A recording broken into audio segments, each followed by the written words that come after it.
The Aurealis space station hung like a jeweled pendant against the velvet backdrop of space, its central hub gleaming with the iridescent alloys of ether engineering.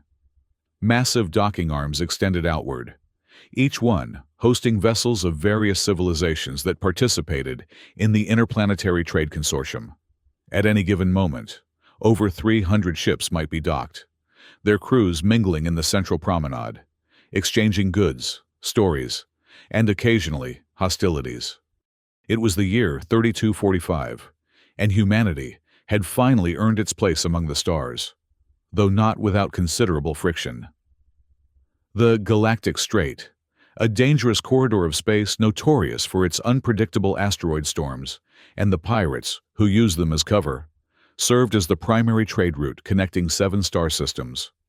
Aurealis sat at its center, a beacon of civilization amid cosmic chaos. Ambassador Nyara stood at the panoramic observation deck, her silvery skin reflecting the distant starlight. As the representative of the Ether Alliance, the most technologically advanced and rule-oriented species in the known galaxy, she held considerable power over station operations. Her 4-fingered hand rested on the cool metallic surface of the railing as she watched a familiar ship approach. Even from this distance, she could see the irregular patchwork of emergency repairs that marred its hull. The human spirit, again. Ambassador, her aide's voice came through her neural implant. Captain Reyes is requesting emergency docking permission. She claims they've suffered damage while evading pirates in Sector 7. Nyara's bioluminescent markings pulsed with irritation. This is the second incident this lunar cycle. Inform the Council I'm initiating an emergency session. Captain Hana, Stormbreaker. Reyes guided her ship toward the designated emergency docking port, her dark eyes fixed on the approaching station. At 42, she carried the weathered look of someone who had faced death too many times to count. Her short, salt and pepper hair was matted with sweat, and a fresh gash across her cheek had barely stopped bleeding. Jax, she called to her chief engineer over the ship's comms. How bad is it? Jax appeared on the screen, his face smeared with engine oil, eyes wide with caffeinated alertness. Bad enough, Captain. We lost 30% of our starboard shield capacity. The primary reactor is running hot, and I've had to reroute power through systems that were never designed to handle it. But we'll make it to dock? We always do, he grinned, the gap between his front teeth giving him a mischievous appearance despite being in his 50s. Though I wouldn't be surprised if the Ether throw a fit about our improvisations. Hana sighed. They always do. Have Mira prepare the incident report. Document everything, especially the pirate attack. Combat Officer Mira nodded from her station on the bridge. At 35, she was Hana's most trusted officer, a former military pilot with reflexes that seemed almost supernatural. Already on it, Captain, though I doubt it will make much difference to the Ether. Maybe not, Hana agreed. But we follow protocol, at least the parts we can without getting ourselves killed. As the human spirit locked into the docking clamps, the damage became fully visible to the station's monitoring systems. Emergency welding patches covered at least 20% of the hull. Several exterior components had been jury-rigged in ways that violated at least 15 different Aurealis safety regulations. But most concerning to Nyara, who reviewed the scan with growing alarm, was the modified weapon system, clearly enhanced beyond its original specifications. This cannot continue, she whispered to herself, her voice carrying the musical quality common to all ether speech. She composed an official communication to Earth's Interstellar Command. Final warning. The vessel, Human Spirit, has once again arrived at Aurealis Station with unauthorized modifications and damage consistent with reckless operation. This constitutes the 7th major violation in 12 lunar cycles. The Ether Alliance hereby issues final notice. One more violation will result in permanent revocation of trading rights within Ether-controlled space. Within hours, representatives from the major species had gathered in Aurealis's circular council chamber. The air was thick with tension as Niara stood before the assembled delegates, her silver robes flowing around her tall, slender form. "Esteemed colleagues," she began, her voice amplified throughout the chamber. "We face an ongoing safety crisis. The human vessel continues to endanger not only itself, but our entire station with its reckless modifications and dangerous maneuvers." The draconian representative, a reptilian being with scales that shifted colors with his emotions, leaned forward. "The humans claim they were attacked by pirates. Is this verified?" "There is evidence of weapons fire," Niara conceded. "But that does not excuse the extensive unauthorized modifications to their ship systems. They have once again altered their propulsion and weapons configurations without proper certification." "With respect, Ambassador," came a voice from the entrance. Captain Hannah Reyes strode into the chamber, still in her battle-damaged uniform. Despite protocol dictating, she should have changed and formally requested entrance. No one seemed surprised by her breach of etiquette.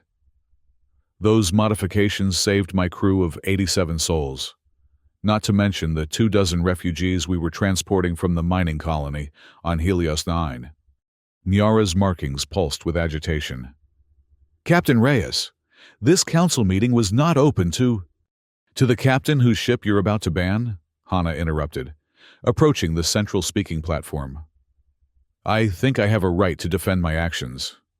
The Vulcan representative, a being composed of what appeared to be living crystal, emitted a sound like wind chimes, their species equivalent of laughter. "The human has a point, Niara. Let her speak." Hannah nodded gratefully to the crystalline entity before addressing the council. 2 days ago, we received a distress call from a mining transport. They were under attack by the Scarlet Nebula gang, pirates who've been growing bolder in the Galactic Strait. By the time we arrived, the transport had suffered catastrophic damage. She activated a holographic projector on her wrist, showing the council footage of the rescue operation. The human spirit maneuvered through asteroid debris, taking hits from pirate vessels, while extending emergency docking tubes to the crippled transport. Standard rescue protocols would have taken too long. The transport's life support was failing. We had minutes, not hours. Hannah's voice remained steady, but her eyes betrayed the memory of the fear she'd felt. "Jax, my chief engineer, modified our engines to create a temporary atmospheric bubble around both ships. It violated Regulation 15C of the Aurealis Safety Code, but it saved 32 lives." And the weapons modifications, Niara challenged. "We rerouted power from non-essential systems to strengthen our forward shields and enhance targeting capabilities," Hannah admitted. "The pirates outnumbered us 3-1. Without those modifications, neither ship would have made it back to Aurealis." Murmurs rippled through the council chamber. The draconian scales had shifted to a thoughtful blue. Niara remained unmoved. "While your intentions may be commendable, Captain, rules exist for a reason. Your improvisations create unpredictable energy signatures that could catastrophically interact with other systems on this station. The safety of thousands cannot be risked for your crew, no matter how noble your cause." Hannah's jaw tightened. "So we should have let them die? Followed protocol while watching people suffocate?" "You should have called for ether assistance," Niara countered. "From 12 light minutes away, they would have been dead before your message even reached you." The debate continued for hours, with representatives from various species weighing in. Some sided with the humans' practical approach to survival, while others supported the ether's insistence on regulation and predictability. Throughout it all, Niara observed Captain Reyes with growing fascination. The human's passionate defense of her crew's actions seemed to resonate with many council members, despite the clear violations. When the council session adjourned without a final decision, Niara retreated to her private chambers.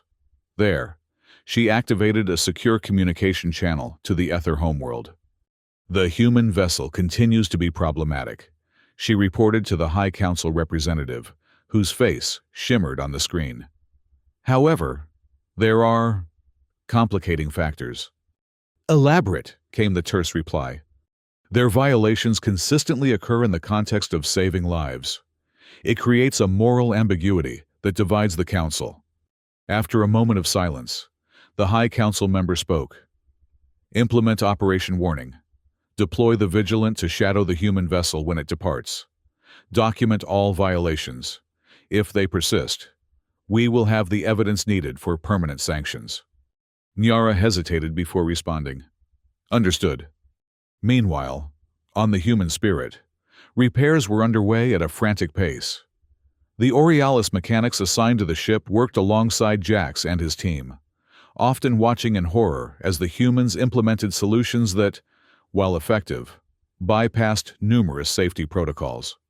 You can't seriously be rerouting the auxiliary power through the targeting system, one ether technician protested, as Jax connected cables that were never meant to interface. Watch me, Jax replied with a wink.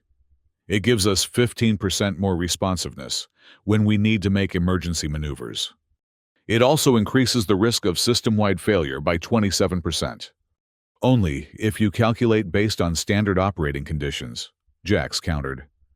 In actual combat or crisis situations, the risk-reward ratio shifts dramatically in favor of this configuration. In her quarters, Hana reviewed their next mission parameters. The human spirit was scheduled to deliver crucial medical supplies to the Lyra system, passing directly through the most dangerous section of the Galactic Strait. She knew the journey would be perilous, but with the current tension with the Ether, they would need to be extra cautious about any modifications they made. A knock at her door interrupted her thoughts. "Enter," she called, looking up to see Combat Officer Mira. "Captain," Mira began, closing the door behind her. "I've been monitoring Ether communications. They're planning something." Hana raised an eyebrow. "That's not exactly surprising. Details?" "They've ordered a military vessel, the Vigilant, to prepare for immediate departure. The timing aligns with our scheduled launch to Lyra. They're going to shadow us," Hana concluded, leaning back in her chair. "Looking for any excuse to permanently ban us from their territory." Mira nodded. "What are your orders?" Hana considered their options. "We proceed as planned. The Lyra system needs those medical supplies. We'll just have to be more creative about staying within regulations." "Is that even possible given the route?" "Probably not," Hana admitted with a grim smile. "But we'll do our best. Inform the crew. No unauthorized modifications without my direct approval. We're going to be under a microscope." 2 days later, the human spirit departed Aurealis Station, its hull repairs completed, but still bearing the scars of its previous encounters. As predicted, the Ether vessel. Vigilant launched shortly after, maintaining a discreet distance that was nevertheless close enough to monitor the human ship's activities. Nyara had elected to personally oversee Operation Warning, taking command of the Vigilant for this mission.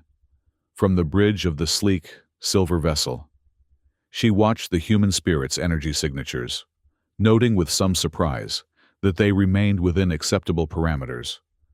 Perhaps Captain Reyes had taken the warning seriously after all. The journey proceeded uneventfully for the first 26 hours.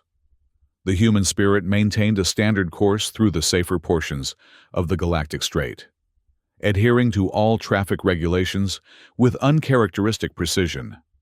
Nyara found herself both relieved and oddly disappointed. Part of her had been curious to see how the humans would respond to a genuine crisis. She would not have to wait long. At hour 27, the Vigilant sensors detected a massive disturbance ahead. An unexpected asteroid storm had developed in their path, far larger than anything forecast by Aurealis Station's meteorological systems. "Ambassador," the Vigilance commander reported. "The human vessel is adjusting course to navigate around the storm. Their new trajectory will take them through Section 12A. Nyara frowned. Section 12A was notorious for pirate activity, but the alternative was facing the asteroid storm directly. A risk even the Ether would avoid. Maintain our distance, but stay close enough to observe, she ordered. I want to see how they handle this. Aboard the human spirit. Hana stared at the holographic display showing the approaching asteroid field.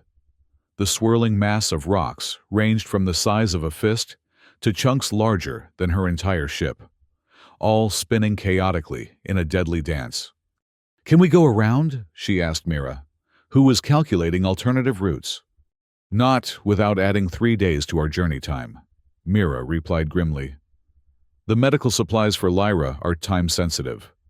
They'll lose effectiveness if delayed that long. Hana nodded, having expected this answer. And our Ether friends. Still following, maintaining regulation distance.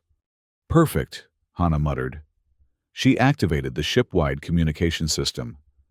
Attention all crew. We're facing an unexpected asteroid storm. Standard protocols would have us divert course, but that would compromise our mission to Lyra. Instead, we're going to thread the needle through Section 12A, battle stations, everyone, and Jax. Already on it, Captain. The engineer's voice came through, sounding alarmingly cheerful given the circumstances. I've prepared 3 different modification packages depending on what we encounter. All of them technically within Ether regulations. Mostly. Implement only what's absolutely necessary, Hana ordered. We've got Ether eyes on us.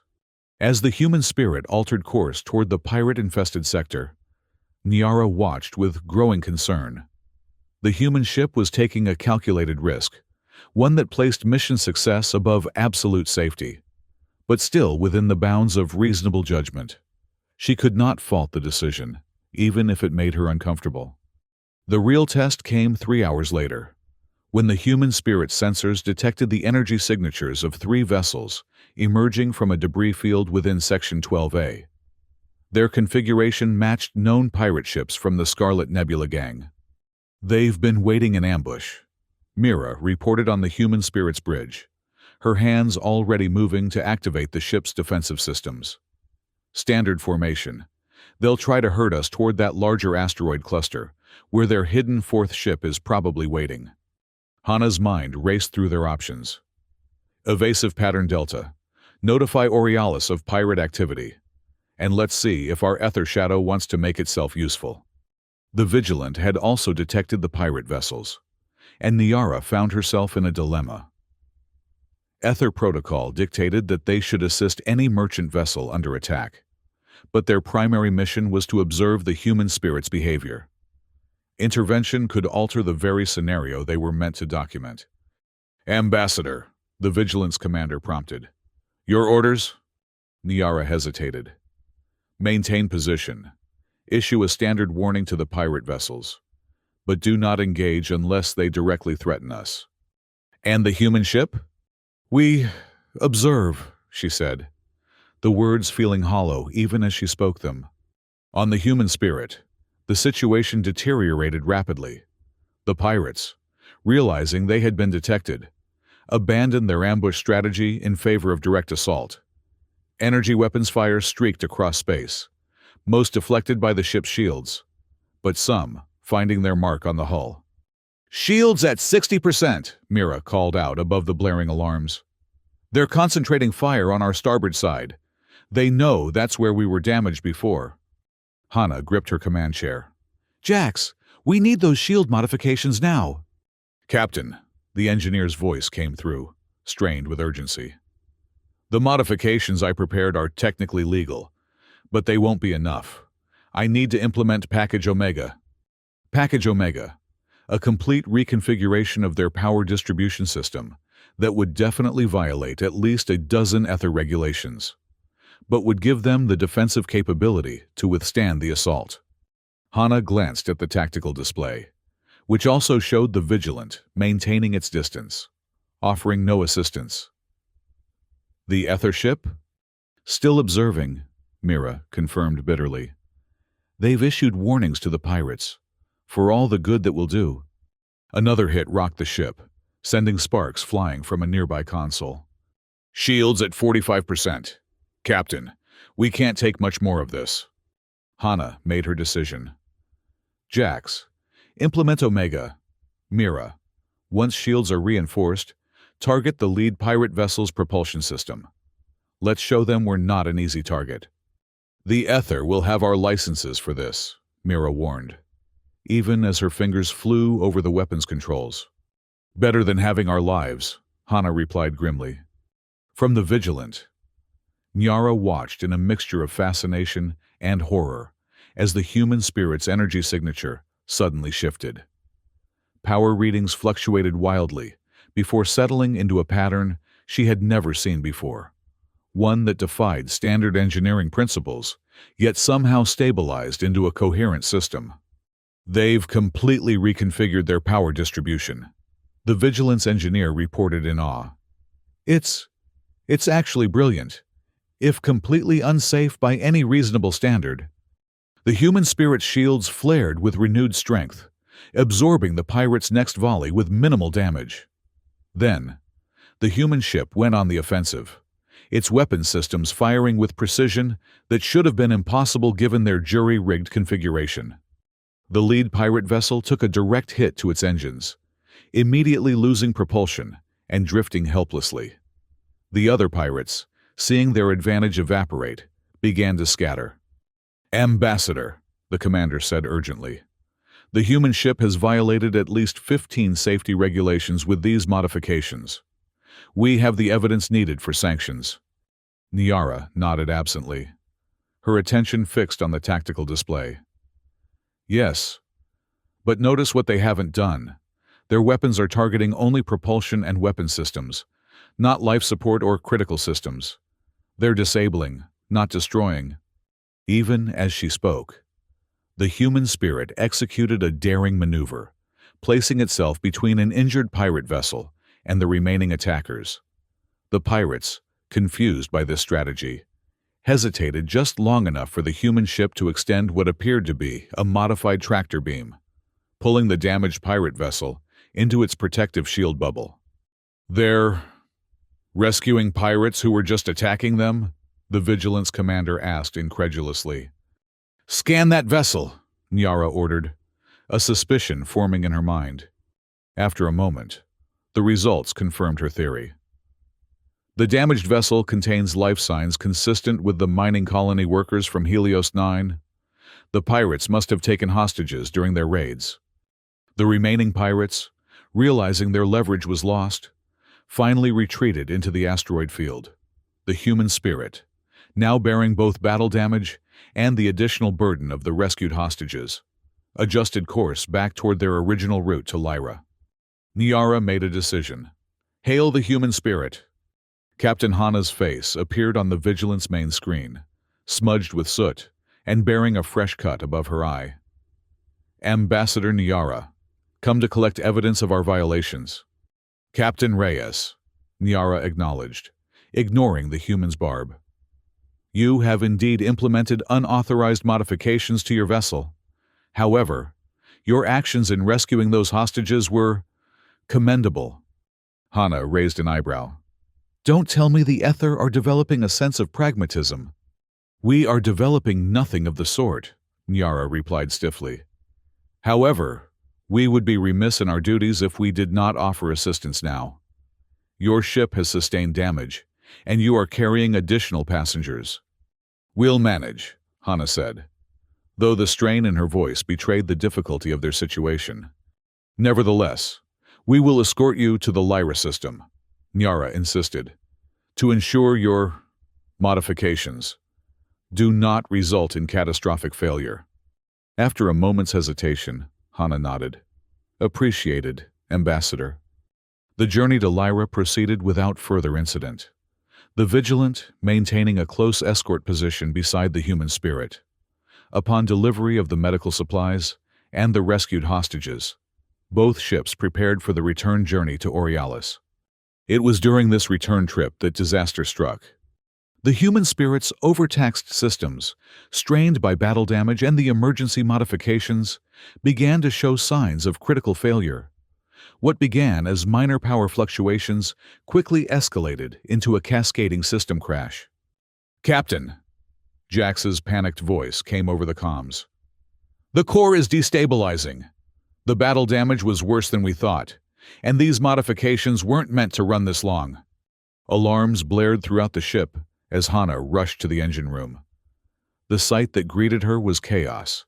Engineers racing between stations, emergency containment fields flickering, and at the center, the ship's power core pulsing with dangerous energy.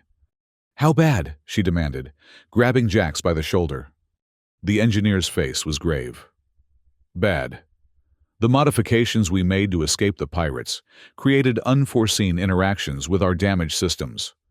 We're looking at a potential core breach in 30 minutes. Maybe less. Can we fix it? Jax shook his head. Not without completely shutting down the core, which means no life support, no propulsion, nothing. And even then, I'm not sure we can prevent a breach once we try to restart. Hana's mind raced. Evacuation? We're too far from any habitable system. The escape pods would run out of life support before reaching safety. A cold realization settled over Hana. They were facing the one scenario she had always feared. One where her improvisations and rule-breaking couldn't save them. She activated her communicator. Mira, contact the Vigilant. Tell them we need emergency assistance. On the Ether vessel, Niara received the distress call with a mixture of vindication and concern. The human ship's dangerous modifications had finally led to the disaster the Ether had predicted. Still, lives were at stake. How many aboard the human Spirit? She asked her commander. 87 crew, plus the 23 rescued hostages they're still transporting. Over 100 lives. Niara made her decision immediately. Prepare for emergency docking. We'll transfer their personnel to our vessel. Ambassador, the commander cautioned. Our scans indicate their core destabilization has progressed beyond safe parameters.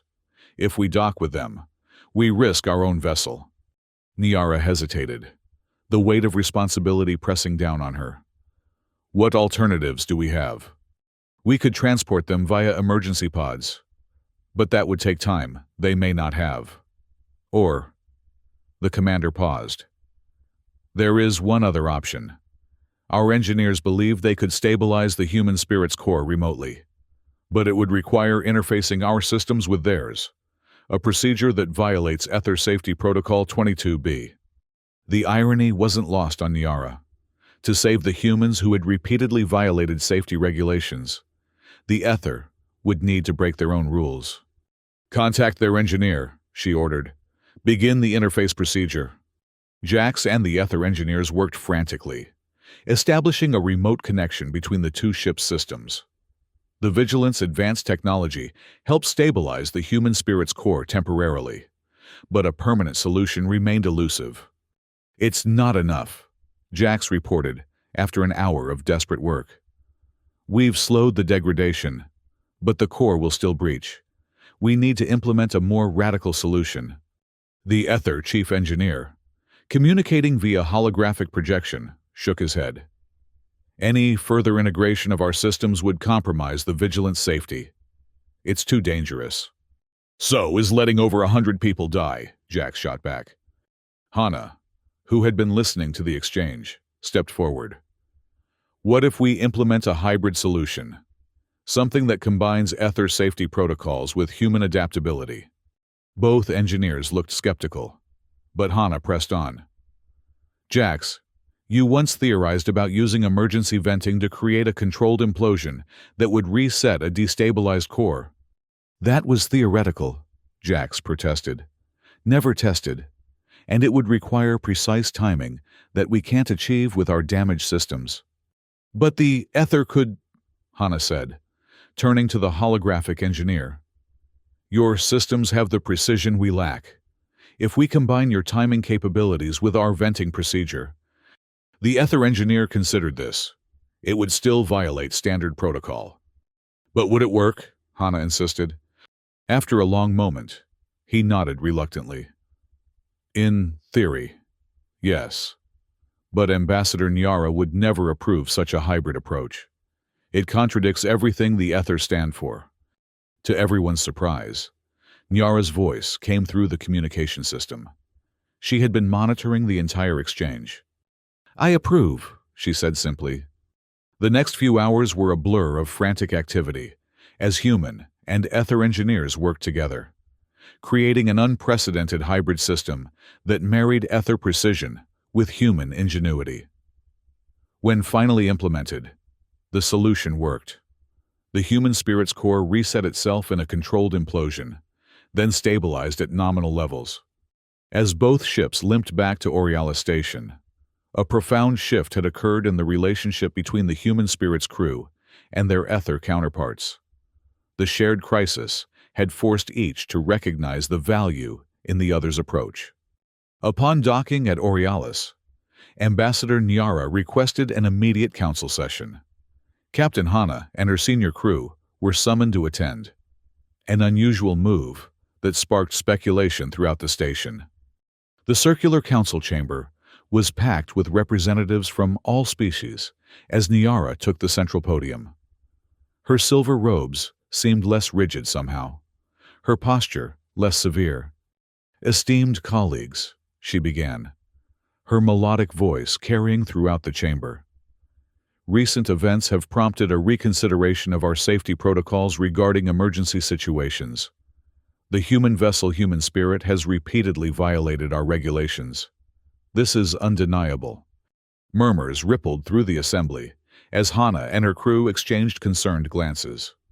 "However," Nyara continued, "these violations have consistently occurred in contexts where rigid adherence to protocol would have resulted in loss of life. Moreover, during our recent joint crisis, it became evident that there are situations where our own protocols prove insufficient." A shocked silence fell over the council. "Therefore, I propose the establishment of the Life Priority Emergency Protocol, a new framework that allows for controlled, temporary modifications to standard systems during genuine life-threatening emergencies." Hana could scarcely believe what she was hearing.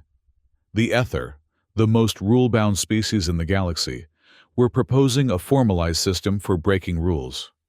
"This protocol would not be a free license for recklessness," Nyara clarified, as if sensing the human captain's thoughts.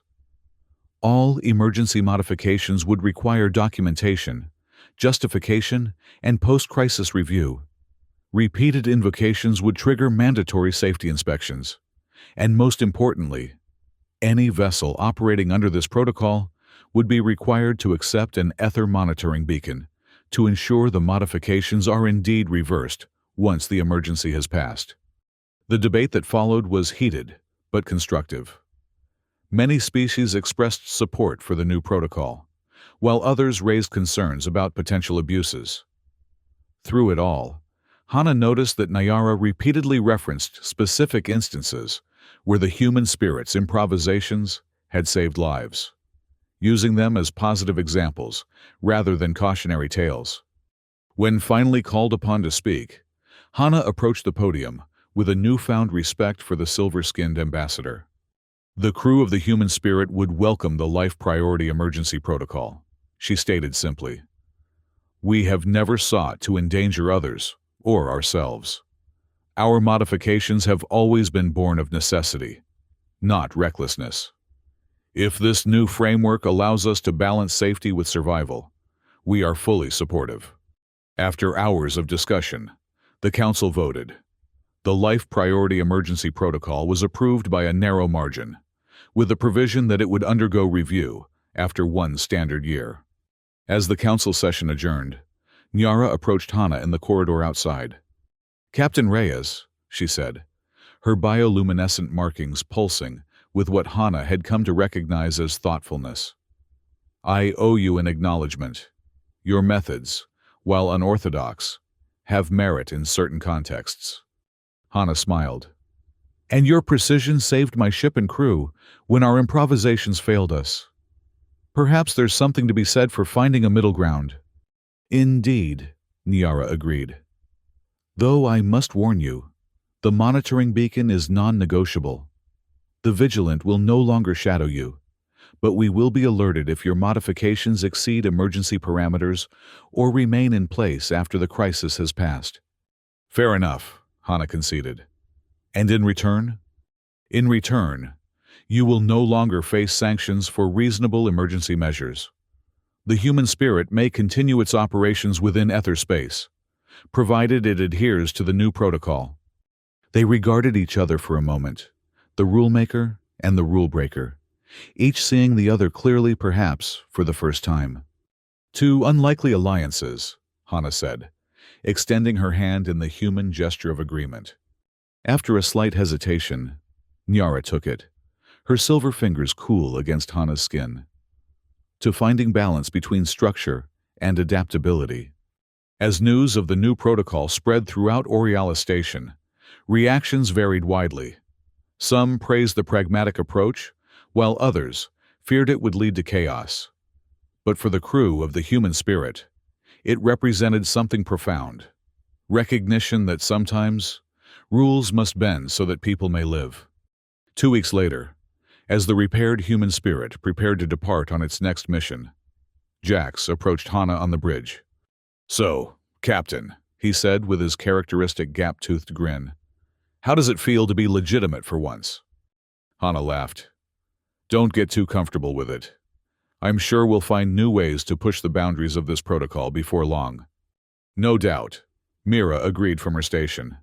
"But at least now we won't be branded criminals for saving lives." As the docking clamps released and the human spirit eased away from Oriala Station, Hana gazed out at the stars before them. The ether monitoring beacon pulsed softly on their system's display, a reminder of the compromise they had reached. "Set course for the Lyra system," she ordered. "Standard speed, for now." The human spirit's engines hummed to life, propelling the ship forward into the vastness of space. Behind them, visible through the rear viewports, Oriala Station gleamed like a beacon of civilization.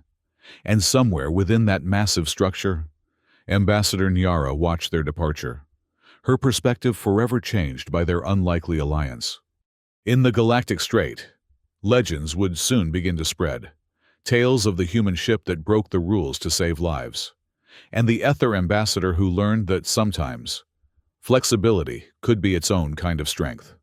Together, they had forged a new path, not perfect, perhaps, but more balanced than either could have achieved alone. As the human spirit accelerated toward its destination, Hana smiled to herself. The universe was vast and full of dangers, but also full of possibilities. And sometimes, the greatest discoveries came not from charting new territories, but from finding common ground with those who seemed most different from ourselves. The journey continued, through asteroid fields and pirate territories, past distant stars and ancient nebulae.